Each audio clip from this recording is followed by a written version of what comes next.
అధికారులు సర్పంచ్లు సమన్వయంతో పనిచేసి గ్రామాల అభివృద్ధికి కృషి చేయాలని నర్సాపూర్ ఎమ్మెల్యే సుంతారెడ్డి అన్నారు. గురువారం కౌడిపల్లి మండల కేంద్రంలోని రైతు వేదికలో డీఎల్పీఓ సురేష్ బాబు అధ్యక్షతన నిర్వహించిన సాధారణ సర్వసభ్య సమావేశానికి ఆమె ముఖ్య అతిథిగా హాజరయ్యారు. సమావేశంలో వివిధ శాఖల అధికారులు తమ శాఖల పరిధిలో గ్రామాల్లో చేపట్టిన అభివృద్ధి పనులు వాటి పురోగతిని వివరించారు. ఈ సందర్భంగా పలువురు సర్పంచ్లు గ్రామాల్లో నెలకొన్న సమస్యలను ఎమ్మెల్యే దృష్టికి తీసుకువచ్చారు. మిషన్ భగీరథ సరఫరాలో ఇబ్బందులు, విద్యుత్ సమస్యలు, లూజ్ వైరింగ్, వోల్టేజ్ హెచ్చుతగ్గులపై అధికారులను ప్రశ్నించారు. రైతులు ఎరువుల కోసం ఫర్టిలైజర్ యాప్ల ద్వారా తీవ్ర ఇబ్బందులు ఎదుర్కొంటున్నారని సర్పంచ్లు ఆవేదన వ్యక్తం చేశారు. ఎరువుల కొనుగోలు సులభతరం చేయాలని, పాత విధానంలోని షాపుల ద్వారా ఎరువులు అందేలా చర్యలు తీసుకోవాలన్నారు. ఈ సందర్భంగా నర్సాపూర్ ఎమ్మెల్యే మాట్లాడుతూ రాజకీయాలకు అతీతంగా నియోజకవర్గ అభివృద్ధికి నిరంతరం కృషి చేస్తామన్నారు. అధికారులు సర్పంచ్లు సమన్వయంతో పనిచేసినప్పుడే గ్రామాలు అభివృద్ధి పథంలో నడుస్తాయన్నారు. సర్పంచ్లు సభ దృష్టికి తీసుకువచ్చిన సమస్యలను వచ్చే సమావేశం వరకు పెండింగ్ లో ఉంచకుండా త్వరితగతిన పరిష్కరించాలని అధికారులకు ఆదేశించారు.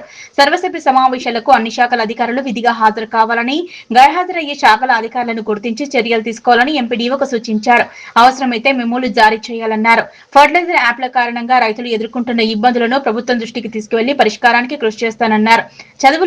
చదువుకోని రైతులు యాప్లను ఎలా నిర్వహించుకోగలరని ప్రశ్నిస్తూ ఎరువుల కోసం రైతులు అధికారుల చుట్టూ తిరగాల్సిన పరిస్థితి లేకుండా చూడాలన్నారు. గ్రామాల్లో విద్యుత్ సమస్యలు తలెత్తకుండా యుఎల్సిసి కార్యక్రమాన్ని రిజిస్టర్ చేసుకోవాలని సర్పంచ్లకు సూచించారు. భవిష్యత్ తరాలకు నీటి ఎద్దడి లేకుండా జలసిరి కార్యక్రమాన్ని సద్వినియోగం చేసుకోవాలన్నారు. కౌడిపల్లి మండల కేంద్రంలోని ప్రభుత్వ కార్యాలయాల భవనాల శిథిలావస్థకు చేరుకున్నాయని, కొత్త భవనాల మంజూరీ కోసం ఇప్పటికే ఉన్నత అధికారులను కలిసినట్లు ఎమ్మెల్యే తెలిపారు. త్వరలోనే కొత్త భవనాలు మంజూరుకు చర్యలు తీసుకుంటామని హామీ ఇచ్చారు. ఇంద్రమ్మ ఇళ్ల బిల్లును త్వరగా విడుదల చేయాలని, కొత్త ఇళ్ల నిర్మాణాలకు అవసరమైన మూరం, మట్టి విషయంలో అధికారులు అనుమతులు ఇవ్వాలన్నారు. అర్హులైన ప్రతి ఒక్కరూ చేయూత పింఛన్ల కోసం దరఖాస్తు చేసుకోవాలని ఎమ్మెల్యే తెలిపారు. మండలంలో కొత్తగా బీటీ రోజు మంజూరయ్యాయని తెలిపారు. అలాగే అంగన్వాడీ భవనాలు, పంచాయతీ కార్యాలయాల నిర్మాణం దశలో ఉన్నాయని, అవసరమైన చోట కొత్త భవనాల మంజూరుకి కృషి చేస్తామన్నారు. సమావేశం అనంతరం తొలిసారిగా సర్వసభ్య సమావేశానికి హాజరైన ఎమ్మెల్యే సుంతారెడ్డిని సర్పంచ్లు శాల్వతో సత్కరించారు. ఈ కార్యక్రమంలో ఎంపీడీఓ శ్రీనివాస్, తహసీల్దార్ కృష్ణ, జిల్లా సర్పంచుల ఫోరం ఉపాధ్యక్షులు Chandram Krishnagoud, PR deputy EE Amareshwar, housing DE Prabhu, AO Swapna Jadhav తో పాటు వివిధ శాఖల అధికారులు, సర్పంచ్లు, పంచాయతీ కార్యదర్శులు పాల్గొన్నారు.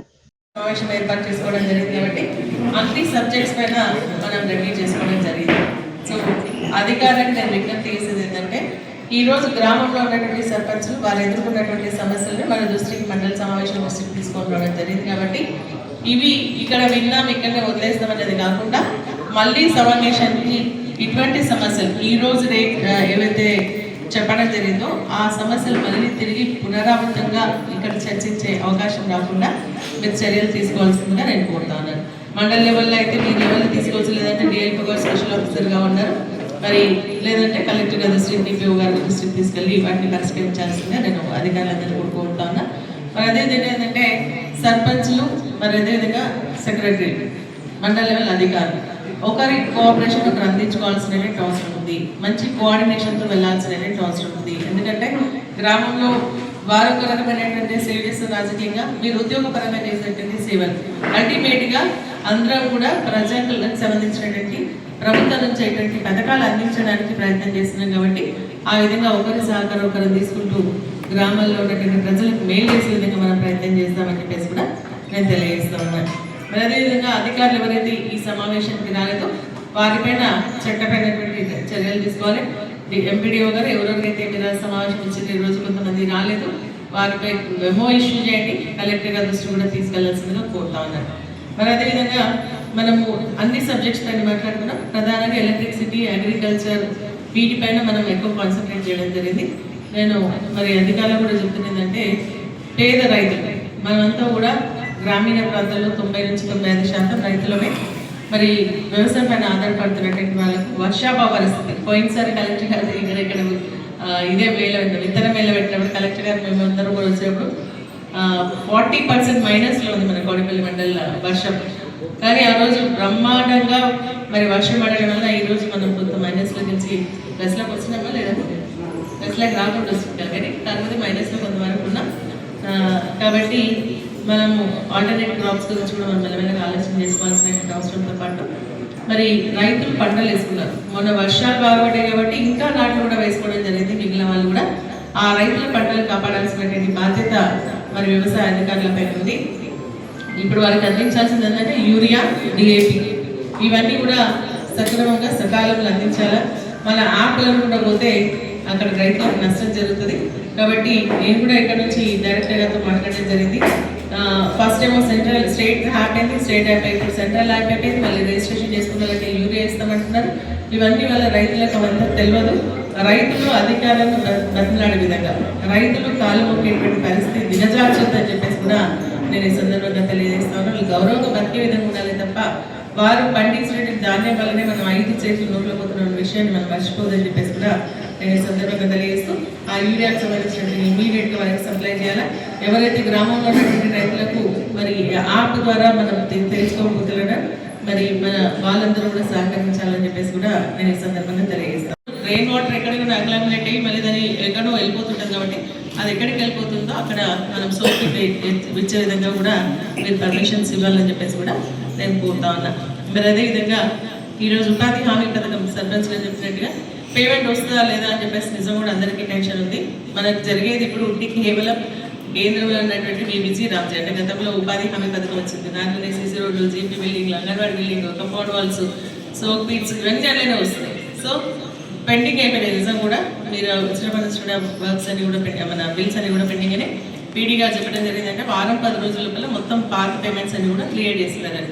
ఎందుకంటే ఇప్పుడు మనకు చాలా వర్క్స్ వచ్చినాయి, మనం స్టార్ట్ చేసుకుంటలేము. ఎందుకంటే బిల్స్ వస్తాయా లేదా అని టెన్షన్ తోటి. కాబట్టి సర్పంచ్లు కొత్తగా వచ్చినట్టు పని చేయాలన్న ఉత్సాహం ఉన్నా కూడా బిల్స్ వస్తాయా అనే ఒక టెన్షన్తో వాళ్ళు పనిచేసలేరు. ఫర్ ఎగ్జాంపుల్ ఒకసారి నేను చెప్తున్నాను, కాంపౌండ్ వాల్స్ మన మండలానికి 31 వస్తే 20 నాట్స్ నట్టుకున్నాయి. మరి అదేవిధంగా జీపీ బిల్డింగ్స్ 2 ఉన్నట్టున్నాయి, 2 నాట్స్ నట్టుకున్నాయి. మరి అదేవిధంగా మన సీసీ రోడ్స్ దాదాపు 57 శాంక్షన్స్ వచ్చినాయి. దాంట్లోనే 18+25 43 వర్క్స్ మనం ఇంకా స్టార్ట్ చేసుకోలేదు. సో మనకి వచ్చేటువంటి ఈ నిధులను మనం ఉపయోగించుకోవాల్సిన అవసరం ఉంది. బిల్స్ ఖచ్చితంగా ఉపాధి హామీకి సంబంధించి వస్తాయి అని చెప్పేసి కూడా నేను ఈ సందర్భంగా తెలియజేస్తాను. మళ్ళీ ఇంకో ఏంటంటే మనకి హ్యామ్ ప్రాజెక్ట్లో కూడా కొన్ని రోడ్స్ మనం ప్రపోజ్ చేసుకోవడం జరిగింది. అవి శాంక్షన్ కూడా వచ్చినాయంటే క్యాబినెట్ అప్రూవల్ అయిపోయింది, టెండర్స్ కూడా పిలుస్తున్నారు. అది మన ధర్మసాగర్ రోడ్ నుంచి మానేపల్లికి కలిసి వెళ్ళే రోడ్ ఒకటి, తర్వాత మన కౌడిపల్లి నుంచి లింగంపల్లికి కలిసి మళ్ళీ ధర్మారం వైపు వెళ్ళేటట్టు 2 బిట్లు అది కూడా శాంక్షన్ వచ్చింది. అదేవిధంగా వెంకట్రావుపేటకు సంబంధించి మన అంటే మన వెంకట్రావుపేట నుంచి అక్కడ కొత్తపేట దాకా ఈ రోడ్ కూడా ప్రపోజల్ వచ్చింది. జగపల్లి నుంచి తునికి ఇది ఏదైతే రింగ్ రోడ్ ఉందో ఇది కూడా శాంక్షన్ రావడం జరిగింది. సో ఇవన్నీ కూడా హ్యామ్ ప్రాజెక్టులు వచ్చినాయి. తొందరలోనే టెండర్స్ పిలిచిండ్రో వచ్చినట్టు నాకు తెలిసి అగ్రిమెంట్ స్టేజ్లో ఉంది.